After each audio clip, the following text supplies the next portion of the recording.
In this video, we will discuss rational expectations and long run flips curve. It is the ninth part of 10 videos on flips curve. First part is related with introduction. Second part is related with inflation unemployment trade-off.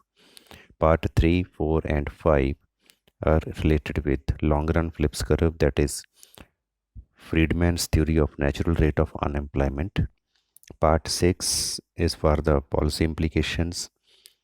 Tobin's view on flips curve is explained in part 7.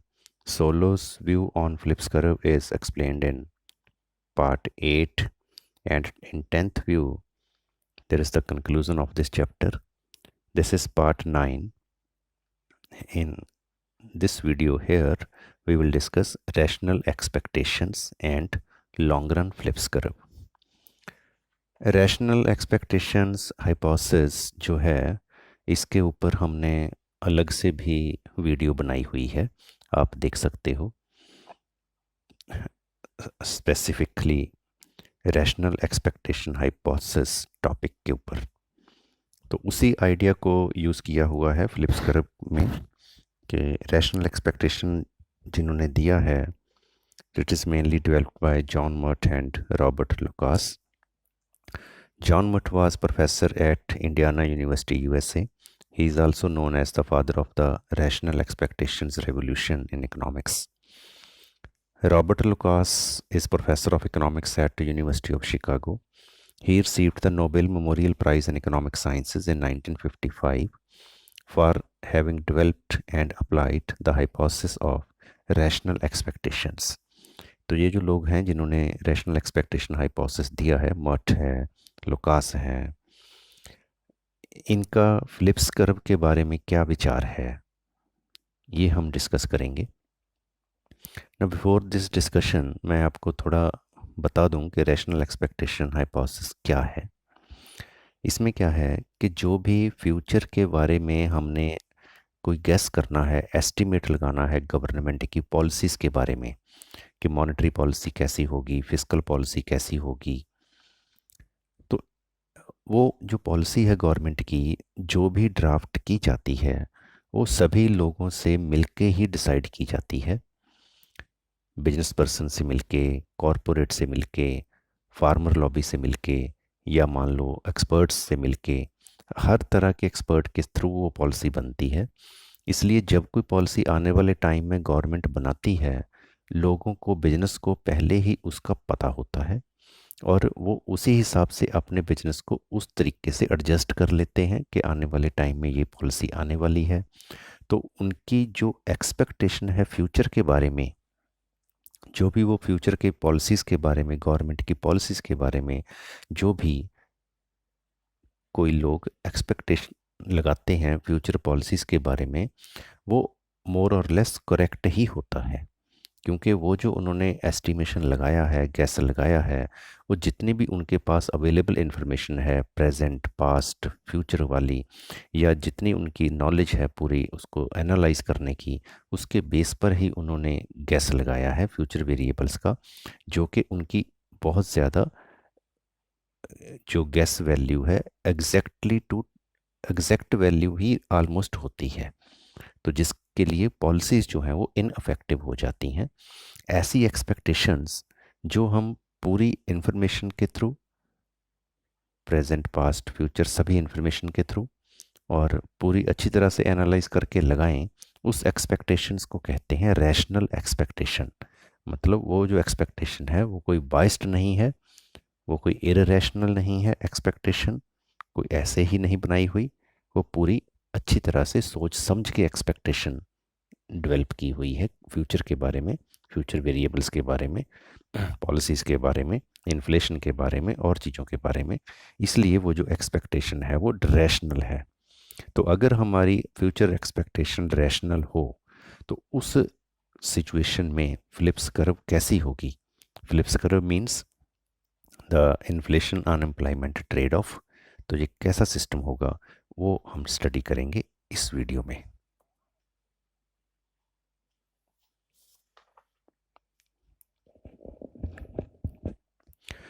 In Friedman's long run Phillips curve theory, it is found that there is a short run trade off between unemployment and inflation, but no long run trade off exists. Friedman की जो theory है, जो हमने part 3, 4 and 5 में explain की हुई है videos में, Friedman's theory of natural rate of unemployment, उसमें हम फ्रीडमैन ने दिखाया है कि शॉर्ट रन में तो ट्रेड ऑफ है, बट लॉन्ग रन में कोई ट्रेड ऑफ नहीं है फ्रीडमैन के according between unemployment and inflation. The reason is that inflationary expectations are based on past behavior of inflation which cannot be predicted accurately. ये जो reason है Friedman का, वो क्या है कि जो भी हम इन्फ्लेशन के बारे में एक्सपेक्ट करते हैं वो हमारे पास्ट बिहेवियर के बेस पर होता है कि पहले हमारी एक्सपेक्टेशन कितनी गलत थी, क्या थी, जो भी हमारे पास पास्ट इन्फॉर्मेशन है उसके बेस पर होता है। इसलिए फ्यूचर की वैल्यू ज़्यादा अच्छी तरह से हम एक्यूरेटली नहीं प्रिडिक्ट कर पाते, जिस वजह से लॉन्ग रन में तो ट्रेड ऑफ नहीं है बट शॉर्ट रन में ट्रेड ऑफ है between unemployment and inflation. Trade off का क्या मीनिंग है? देखो, ये दो प्रॉब्लम्स हैं, अनएम्प्लॉयमेंट भी प्रॉब्लम है, इन्फ्लेशन भी प्रॉब्लम है। जब हम दोनों प्रॉब्लम्स इकट्ठी साइमल्टेनियसली सॉल्व ना कर पाएँ, that is known as the trade off. अगर हम ये प्रॉब्लम सॉल्व करेंगे अनएम्प्लॉयमेंट की तो इन्फ्लेशन हो जाएगी, अगर इन्फ्लेशन की प्रॉब्लम को सॉल्व करेंगे तो अनएम्प्लॉयमेंट हो जाएगी। इसको कहते हैं trade off. Therefore there is always an observed error so that the expected rate of inflation always lags behind the actual rate. तो फ्रीडमैन के अकॉर्डिंग जो हम एक्सपेक्टेशन लगाते हैं वो पास्ट बिहेवियर के बेस पर लगाते हैं, इसलिए हमेशा जो एक्सपेक्टेड रेट ऑफ इन्फ्लेशन है वो कम होती है comparative to the actual rate of inflation जो आने वाले टाइम में है। फॉर एग्ज़ाम्पल, अगर हम बात करें कि 2025 में मान लो इन्फ्लेशन 10% होगी, बट एग्जैक्टली मान लो वो 10% नहीं है, चाहे वो 12% है, चाहे वो 8% है, चाहे वो 6% है, चाहे वो 15% है, बट नॉट 10 और नियर टू 10, तो इसलिए हम कहते हैं कि हमेशा कोई ना कोई एरर रहती है, एक्सपेक्टेड वैल्यू हमारी एग्जैक्ट वैल्यू से कम हो जाती है, ज़्यादा हो जाती है, डिफरेंट हो जाती है। But the expected rate of inflation is revised in accordance with the first period's experience of inflation by adding on some proportion on the observed error in the previous period so that expected rate of inflation adjusts toward the actual rate. अब होता क्या है, जैसे मान लो मैं अगर आपको page पे बताऊं, जैसे मान लो हमने किसी ईयर में 2000 मान लो 25 में हमने सोचा कि इन्फ्लेशन होगी 10%,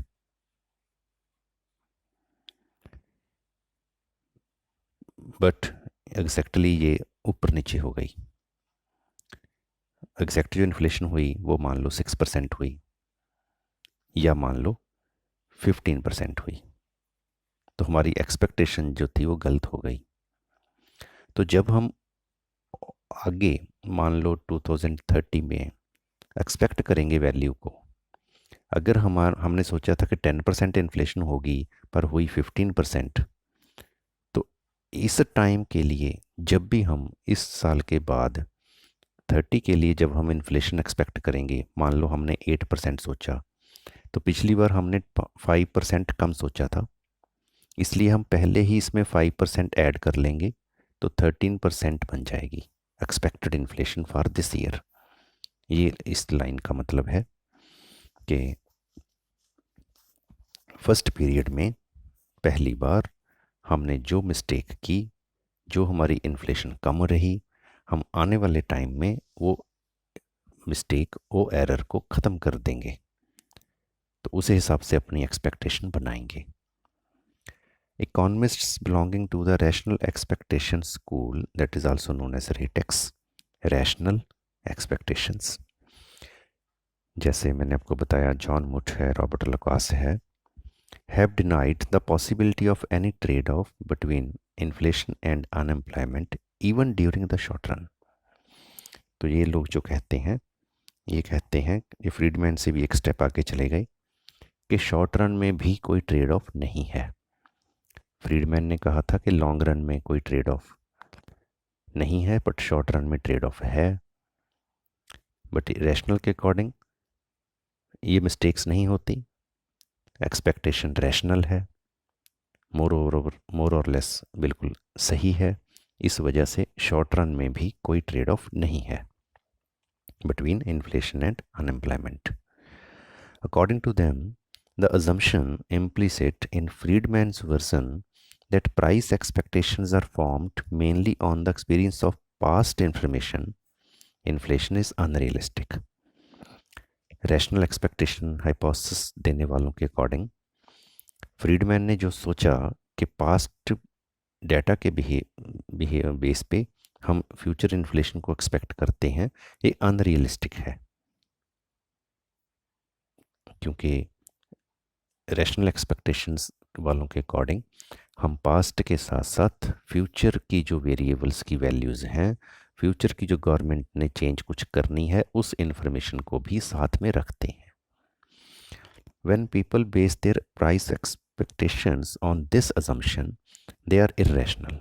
तो अगर हम सिर्फ पास्ट के बेस पर ही अपनी इन्फ्लेशन को या किसी वैल्यू को एक्सपेक्ट करेंगे, गवर्नमेंट की आजकल जो पॉलिसी बन रही है फ्यूचर के लिए, वो अगर नहीं देखेंगे, इट मीन्स हमारी जो एक्सपेक्टेशन है वो रैशनल नहीं है, इररेशनल है।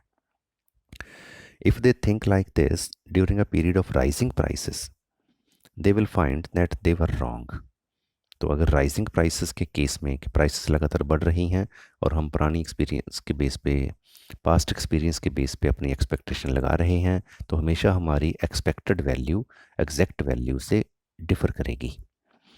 But rational people will not commit this mistake. जो रैशनल पीपल हैं वो ऐसा नहीं करेंगे, rather they will use all, this is very important, all available information to forecast future inflation more accurately.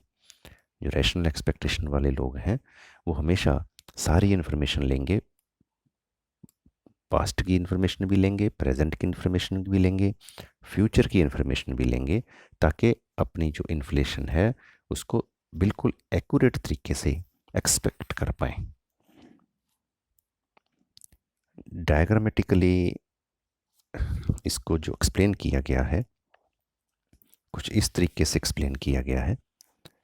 हम ये डायग्राम दोबारा ड्रॉ कर लेते हैं ताकि आपको डायग्राम की जो डेरिवेशन है वो एग्जैक्ट पता चल जाए और आप भी डायग्राम को ड्रॉ करना सीख जाओ।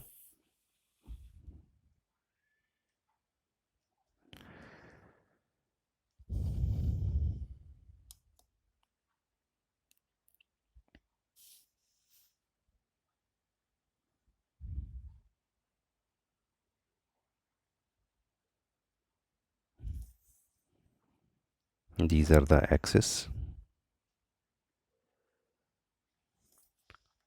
Horizontally we are taking unemployment rate,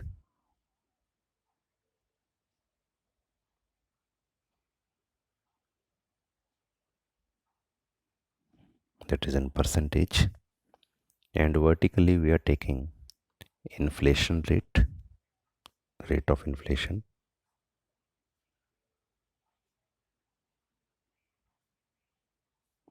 This is also in percentage. ये हमारा ग्राफ पेपर बन गया, एक्सिस हो गए।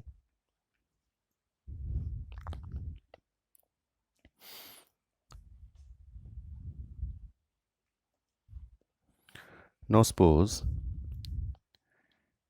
this is the initial Phillips curve, SPC1।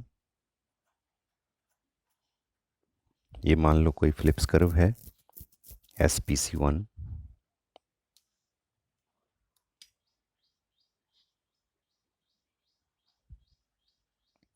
And जो इक्विलिब्रियम है इस पर वो मान लो है ए पॉइंट पर, this point, and here the unemployment rate, suppose this is the unemployment rate, suppose this is 3%, and inflation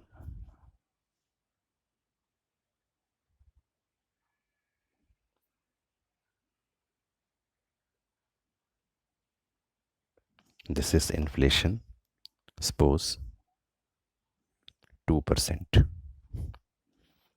initially कोई फिलिप्स कर्व है SPC1, ए पॉइंट पर इक्विलिब्रियम है मान लो,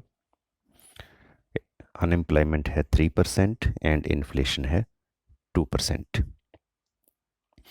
नाउ सपोज ये जो अनएम्प्लॉयमेंट है, मान लो गवर्नमेंट को लगता है बहुत ज़्यादा अनएम्प्लॉयमेंट है, तो गवर्नमेंट ने मान लो एक्सपेंशनरी पॉलिसी अपनाई, एक्सपेंशनरी मॉनेटरी पॉलिसी या फिर एक्सपेंशनरी फिस्कल पॉलिसी अपनाई ताकि इकॉनमी को थोड़ा बल मिले, इकॉनमी थोड़ी मूव करे अपवर्ड, स्टिमुलेशन मिले इकॉनमी को. तो जब एक्सपेंडिचर करेगी गवर्नमेंट या मॉनेटरी पॉलिसी के थ्रू मनी सप्लाई इंक्रीज करेगी, या फिस्कल पॉलिसी के थ्रू एक्सपेंडिचर इंक्रीज करेगी, जिसको हम कहते हैं एक्सपेंशनरी मॉनेटरी पॉलिसी और fiscal policy. Expansionary policies means economy में एक्सपेंशन होगी, तो उससे प्राइसेस बढ़ेंगी, प्राइसेस बढ़ेंगी तो अनएम्प्लॉयमेंट कम हो जाएगी. अब यहाँ पर जो एक्सप्लेनेशन है वो एक्सप्लेनेशन क्या है, जो जहाँ पर पॉइंट है रैशनल एक्सपेक्टेशन का, वो क्या कहना चाहते हैं कि जो फर्म्स होती हैं, कोई भी फर्म, उनको अपनी जो प्राइसेस हैं, अपनी इंडस्ट्री में जो प्राइसेस हैं, मान लो कोई टेलीविज़न की फर्म है, मान लो सोनी कंपनी है, तो सोनी कंपनी को टेलीविज़न इंडस्ट्री जो है जिसमें सारी टेलीविज़न की फर्म्स हैं, जो टेलीविज़न की मार्केट है, तो सोनी कंपनी को टेलीविज़न की इंडस्ट्री या टेलीविज़न मार्केट, टेलीविज़न की इंडस्ट्री की प्राइसेस के बारे में तो ज़्यादा नॉलेज होगी, बट जनरल जो प्राइस लेवल है कंट्री में सभी कमोडिटीज़ का, हर कमोडिटी का, उसके बारे में उतनी नॉलेज नहीं होगी. हम किसी कंपनी को अंडर एस्टिमेट नहीं कर रहे कि उनको नॉलेज नहीं होगी, बट प्रैक्टिकली आप सोच के देखो, जिस काम में आप लगे हुए हो, जैसे टेलीविज़न की कंपनी टेलीविज़न बनाने में लगी हुई है, तो जिस काम में आप लगे हुए हो, उस प्रोडक्ट के बारे में, उस प्रोडक्ट की प्राइसेस के बारे में कि प्राइसेस बढ़ गई, कम हो गई, तो उस प्रोडक्ट की प्राइस के बारे में तो आपको ज़्यादा जल्दी पता चलेगा, ज़्यादा अच्छी तरह से पता चलेगा comparative to the general macro level, economy level, country level prices of the all goods, सारी गुड्स के प्राइसेस के कंपैरेटिव. इसलिए जब एक्सपेंशनरी पॉलिसी अपनाने के बाद प्राइसेस बढ़ेंगे तो क्या होगा, जो फर्म्स हैं, फर्म्स को एक छोटी सी मिस्टेक लगेगी, उनको ये लगेगा कि ये जो प्राइस राइज हुआ है ये शायद हमारे टीवी की डिमांड बढ़ने की वजह से हुआ है, हमारे प्रोडक्ट्स की डिमांड बढ़ गई, इस वजह से शायद ये प्राइस राइज हुआ है. तो इसलिए वो क्या करेंगे, वो ज़्यादा लोगों को काम पर लगाएंगे, और जब वो ज़्यादा लोगों को काम पर लगाएंगे, अनएम्प्लॉयमेंट कम हो जाएगी और वो ज़्यादा आउटपुट पैदा कर सकें, इस कर लिए ज़्यादा लोगों को काम पर लगाएंगे. इस तरीके से अनएम्प्लॉयमेंट कम हो जाएगी. अब जो वर्कर्स हैं, वर्कर्स को भी ये लगेगा कि जो राइज इन प्राइस है वो जिस इंडस्ट्री में काम कर रहे हैं, मान लो टीवी इंडस्ट्री में काम कर रहे हैं, तो उस इंडस्ट्री में ही राइज इन प्राइस है, जनरल राइज इन प्राइस नहीं है. तो जब लेबर की डिमांड बढ़ेगी इस इंडस्ट्री में, तो वेज रेट भी बढ़ेंगे, जब वेज रेट बढ़ेंगे तो वर्कर्स को लगता है कि हमारी रियल वेज बढ़ गई, क्योंकि वर्कर्स को ये नहीं पता कि जनरल प्राइस लेवल इंक्रीज़ हुआ है। वर्कर्स को सिर्फ अपने कमोडिटी, अपने जहाँ पे वो काम करते हैं, उस प्रोडक्ट के बारे में ही पता है। तो ये एक छोटे से टाइम के लिए बोलो आप, इकॉनमी में बूम आ रहा है, जिससे क्या होगा, जिससे इसी कर्व के ऊपर हम ए पॉइंट से मान लो बी पॉइंट पर शिफ्ट हो जाएंगे। बी पॉइंट पर क्या है? अनएम्प्लॉयमेंट है सपोज 2% एंड इन्फ्लेशन है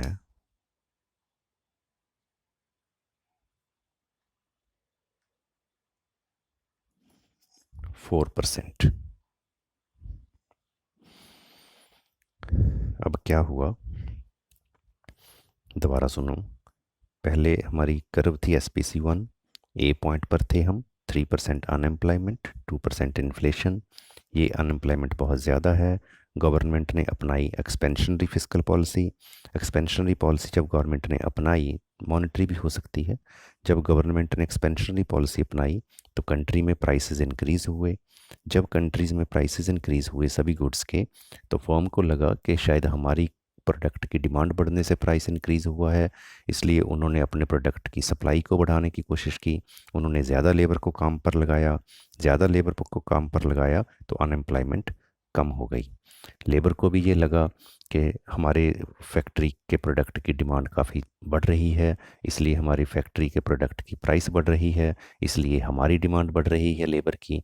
उन्होंने मनी वेज भी उनके बढ़ गए, इसलिए उनको लगता है कि हमारे रियल वेज भी बढ़ गए।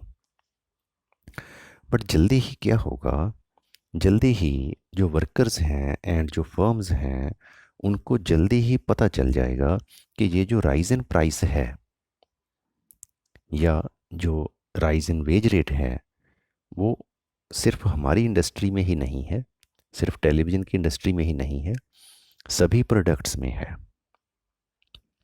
तो जब सभी प्रोडक्ट में उनको ये चीज़ रियलाइज़ होगी, आप कहो कि उनकी आंखें खुलेंगी जब, कि ये तो सभी प्रोडक्ट में है, तो उससे क्या होगा, उससे फिर वर्कर्स के रियल वेज कम होंगे जब, तो वर्कर्स को वो दिखेंगे कि हमारे रियल वेज कम होने स्टार्ट हो गए। क्यों? क्योंकि जो इन्फ्लेशन है वो सभी चीज़ों में है। अब 4% इन्फ्लेशन हो गया, प्राइस बहुत ज़्यादा बढ़ गया, तो वर्कर्स के जो रियल वेज हैं एग्जैक्टली हुए हैं कम। तो इकॉनमी में क्या होगा, इन्फ्लेशन होगी हाई,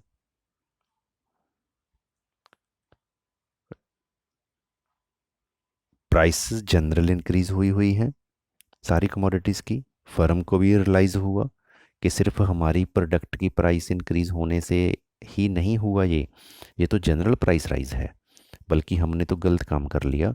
हमने तो लेबर को ज़्यादा लोगों को लगा लिया, हमने तो आउटपुट एक्सपेंड कर लिया। हमें लगा कि शायद हमारे प्रोडक्ट की डिमांड बहुत ज़्यादा होने से प्राइस बहुत ज़्यादा है, जबकि ये प्राइस राइज तो बहुत जनरल है। इसलिए फर्म्स क्या करेंगी, फर्म्स आउटपुट को कम करेंगी, और जब वो आउटपुट को कम करेंगी तो हम दोबारा फिर इस पॉइंट से इस पॉइंट पर शिफ्ट हो जाएंगे। अब इन्फ्लेशन जो है, इन्फ्लेशन तो यहीं पर रहेगा 4% पर, क्योंकि वर्कर्स तो वेज रेट कम होने नहीं देंगे। बट उसका हल क्या होगा, फर्म फिर आउटपुट ही कम करेगी, वर्कर्स को हटाएगी। इट मीन्स हम कहीं और शिफ्ट हो जाएंगे। मान लो हम यहाँ पर शिफ्ट हो जाएंगे, ये कोई और पॉइंट है, मान लो C पॉइंट है, और यहाँ पर कोई और फ्लिप्स कर्व है, सपोज SPC2।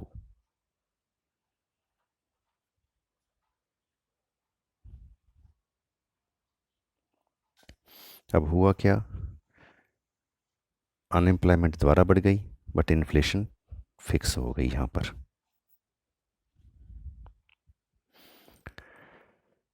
क्योंकि जैसे ही रियलाइज़ हुआ फर्म्स को कि ये तो प्राइस राइज सभी कमोडिटीज़ में है, जैसे ही रियलाइज़ हुआ वर्कर्स को कि प्राइस राइज तो सभी कमोडिटीज़ में है, तो उनके रियल वेज तो कम हो गए, तो उन्होंने प्रेशराइज़ किया कि हमारे मनी वेज बढ़ाओ। मनी वेज बढ़ाने से फर्म की कॉस्ट बढ़ गई, उल्टा सभी फर्म्स की प्राइस बढ़ी थी, जनरल इन्फ्लेशन हुआ था, सिर्फ इस फर्म की ही डिमांड नहीं बढ़ी थी। इस वजह से फर्म ने आउटपुट कम किया। अब जब आउटपुट कम किया तो लोगों को हटाया, तो हुआ क्या, अनएम्प्लॉयमेंट ज़्यादा हुई, वहीं पर आ गई और इन्फ्लेशन हो गई। इन्फ्लेशन क्यों हो गई? क्योंकि वर्कर्स ने तो हाई वेज के लिए कहा, ना कि लो वेज के लिए। लो वेज तो वो लेंगे ही नहीं, मान लो। तो अगर गवर्नमेंट अब दोबारा फिर इस पॉइंट पर आ गई, अब हम फिर इस पॉइंट पर आ गए, ABC। तो अगर गवर्नमेंट दोबारा फिर कोशिश करेगी इस अनएम्प्लॉयमेंट को कम करना, तो अब वो पहले वाली mistake firm and labourer workers पहले वाली मिस्टेक नहीं करेंगे, बल्कि अब वो चेक करेंगे कि क्या वाकई हमारे फर्म के चीज़ों की डिमांड बढ़ने से हो रहा है सारा कुछ, या ये प्राइस राइज जनरल है। तो अगर उनको पता चलेगा, जैसे ही उनको पता चलेगा कि ये प्राइस राइज जो है वो जनरल है, उनके अपने प्रोडक्ट की वजह से ही नहीं है, तो जो वर्कर्स हैं, यूनियंस हैं, वो हाई डिमांड तो करेंगी वेज की, क्योंकि जनरल प्राइस राइज है, बट फैक्ट्री जो है वो और लोगों को काम पर नहीं लगाएगी जैसे उन्होंने पहले लगा लिया था। तो अब जब फैक्ट्री पहले जैसे लोगों को लगाया था काम पर नहीं लगाएगी, but wage workers high wage की डिमांड करेंगे, इट मीन्स इसी पॉइंट के अगेंस्ट हम और ऊपर कहीं शिफ्ट हो जाएंगे। कहीं भी आप लगा सकते हो, ये पॉइंट आ जाएगा मान लो। अब ये पॉइंट कैसे आया? गवर्नमेंट ने जब दोबारा कोशिश की एक्सपेंशनरी पॉलिसीज़ अपनाने की, दोबारा कोशिश होने से पहले जो फर्म ने मिस्टेक की थी कि फटाफट आउटपुट इंक्रीज़ किया, अब फर्म वो मिस्टेक नहीं करेगी, क्योंकि फर्म देखेगी कि क्या ये हमारी प्रोडक्ट की डिमांड इंक्रीज़ हुई है या जनरल प्राइस राइज है। जब फर्म को पता लगेगा कि ये जनरल प्राइस राइज है, तो वो क्या करेंगे, वो आउटपुट को इंक्रीज़ नहीं करेंगे, इसलिए अनएम्प्लॉयमेंट कम नहीं होगा, यहीं पर रहेगा। बट क्योंकि जनरल प्राइस राइज है, वर्कर्स के रियल वेज कम हैं, इसलिए वर्कर्स जो हैं वो क्या करेंगे, वो डिमांड करेंगे हायर वेज रेट की। जब हायर वेज रेट की वो डिमांड करेंगे, तो कॉस्ट बढ़ेगी प्रोडक्शन की, जिससे इन्फ्लेशन पैदा होगी। मान लो 8% हो जाएगी suppose.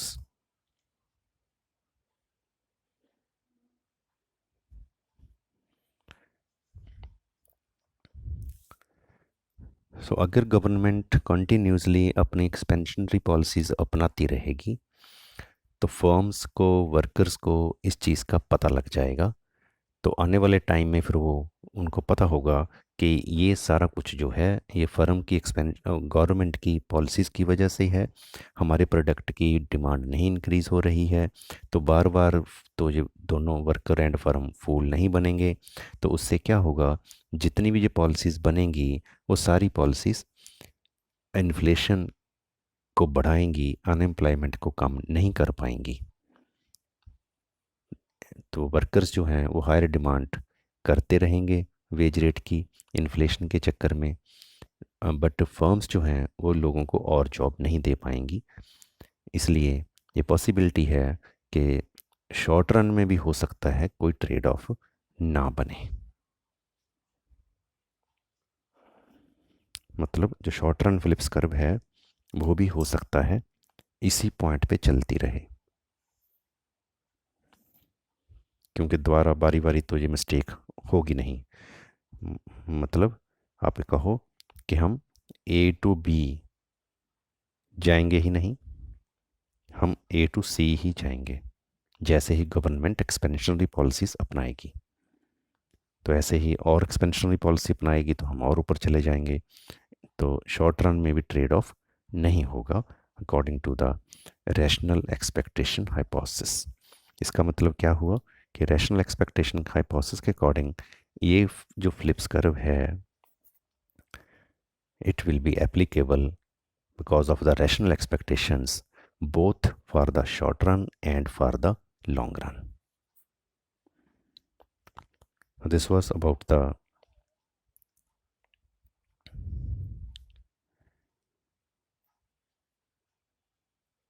rational expectations view on the Phillips curve, जिन्होंने बताया कि लॉन्ग रन में तो क्या शॉर्ट रन में भी ट्रेड ऑफ नहीं है because of the rational expectations.